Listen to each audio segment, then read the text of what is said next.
Hello everyone! Welcome to our channel Into the University. This channel talks about a variety of things happening inside universities, shares thoughts and experiences, as well as answers questions to give better understanding in academia, technology, and research. My name is Jinho Choi. I'm an assistant professor of computer science at Emory University, Atlanta, Georgia, United States. Ready to be inspired? Let's get to it!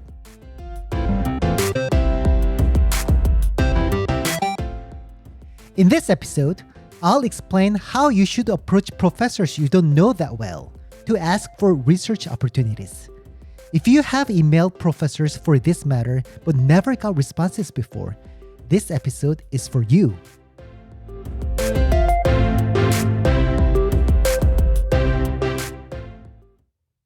There had been somewhat intense discussions going on among faculty members at Emory about whether or not we should mandate vaccination to all employees coming to campus. I don't have a strong opinion about it because I do not think these vaccines have been thoroughly verified, given the limited cases and time we had. However, I am fully vaccinated for one reason. I want to minimize the chance for my kids to be infected, who are too young to be vaccinated. To me, it is not the vaccination that matters. It is whether you treat the society that you belong to as you would treat your own family. I've been coming to the campus since the beginning of the summer and consistently see students walking and chatting in the hallway without masks. Even ones with masks often do not wear them properly. For example, not covering their noses. And this is what I see practically in every public place I go these days. People want to believe that the pandemic is getting to the end, and I also want to believe so, but the statistics say it's not.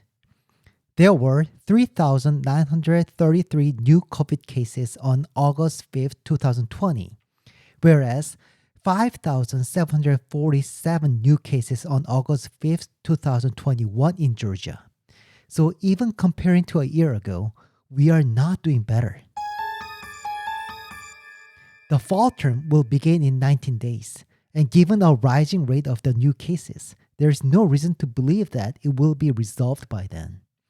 Some people may say that the death rate has decreased as there were 30 deaths found yesterday compared to 64 a year ago. However, it is not the death rate that we are worried about the most. It is the spread of this devastating virus that has isolated us from the physical society for over a year now. Thus, for all of you coming back to the campus in the fall, please honor your responsibility for the society that you love and do everything you can to end this pandemic as soon as possible so we get to enjoy the beautiful campus that has waited for us for all this time.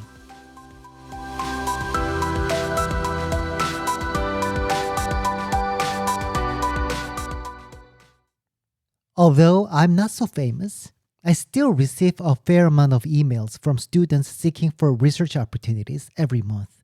So I cannot even imagine how many emails eminent professors get every day. These emails mostly come from two groups of students. The first group consists of internal students who want to either gain new research experience or find advisors for their research projects. The second group comprises external students applying to our graduate programs who want to appeal how well they would fit into our programs. The first group of internal students can be subdivided into two, ones with good foundation and ones without. For example, in computer science, proficient level of programming or general understanding in data structures and algorithms would be considered foundational. For students who do not have sufficient background in computer science or linguistics, I usually ask them to acquire that first, because it would be very difficult for them to deliver high-quality research in natural language processing. Therefore, please make sure to build solid foundation for your subject area before you ask for research opportunities. For those who have sufficient background in the subject area, please be specific about which of the professor's projects that you are interested in and explain how you could contribute to that project. Please make sure that it is a project that the professor is currently working on. Otherwise, you would not get so much attention from the professor. Most research active professors already have several projects going on, which are often funded, so that they have clear goals that need to be accomplished in a certain period of time. Thus, if you suggest a project, although interesting and relevant to the professor's research area, but not directly contributing to one's ongoing projects, it would likely become a less of the priority. In consequence, will decrease the chance of your email being responded. Then, how do you know which projects that professors are currently working on? I would not recommend you to infer this from their web pages, since many of them are outdated. Instead, you should take advantage of being internal and approach students from the professor's lab who can tell you exactly what they are working on. You can also analyze the professor's latest publication and see what topics are populated the most.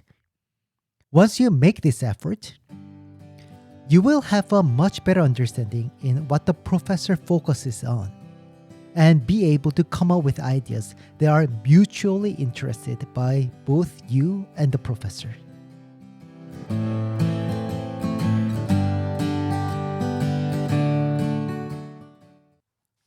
I used to reply most emails from external students asking for research opportunities, including ones applying to our graduate programs. But at some point, I stopped responding to ones that appeared to be too generic. In other words, I no longer reply emails that seem to target a large group of people. In this case, a group of professors in similar research areas, which fall under the definition of junk mails, as defined by the New Oxford American Dictionary, unsolicited advertising or promotional materials received by emails. When it is apparent that I am one of many professors who receive this email, I also treat it as one of many emails I get from random people. So, how can I tell if the email is written generically? If the research field that the student is interested in is not what I majorly focus on, either the email is not written for me or the student is misunderstanding my goal. For example, my main research area is natural language processing, and it is true that many of my recent approaches involve developing advanced deep learning models, not because deep learning is my major focus of research, but because it is currently the most effective way to enhance natural language processing. If people discover a more effective way of improving NLP, I will be happy to ditch deep learning and move on to the new way. In a sense, deep learning is the best weapon in my arsenal to tackle NLP at the moment, so it is a very important part of my research, but not the goal of my research. When a student indicates that deep learning is the major focus of one's graduate work, I identify it as a mismatch of interest because I may or may not continue to develop deep learning models when a better methodology arises for NLP. Many of these emails are templated with few lines talking about my research. These lines typically begin by complimenting a couple of my recent publications and end by saying that the student wants to work on those topics. For the record, I am grateful that these students made effort to go through my publications and send me those feedbacks. However, I often find their compliments too generic without showing any instance of my work. It would have been much more helpful if they specified which part of those papers they particularly liked and elaborated how they could have done differently to improve further. Another important point is that if the student picks a paper that comes from my side project, meaning that it is not my mainstream research but a temporary project that I may or may not keep working on, and indicates that such a topic is one's best interest, I usually suggest the student to find other professors who work on those topics as their mainstream research instead of me. These are types of emails I tend not to pay attention so much, So please avoid those aspects when you approach external professors for the first time.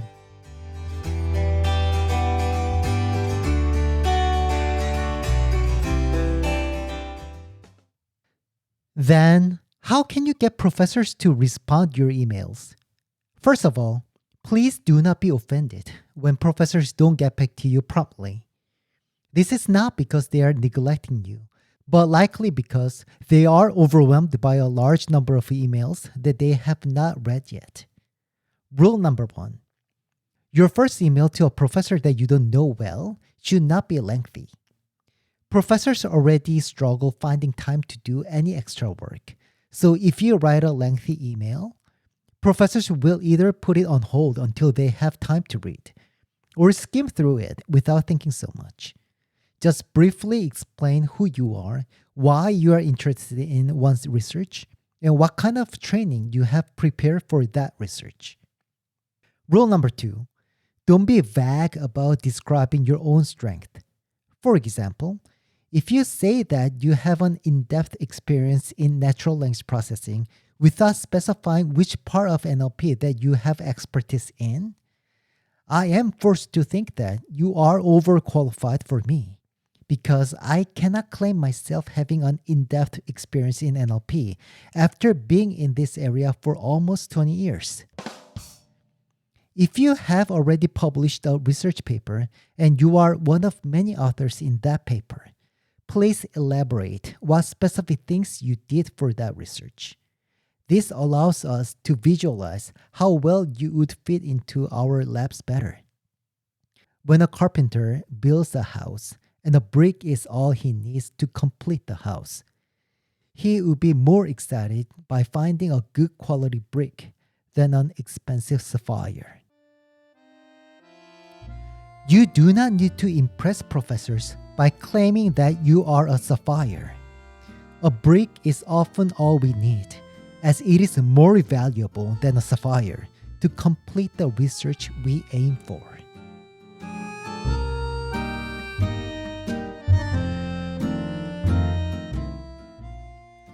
Thanks for listening to our channel.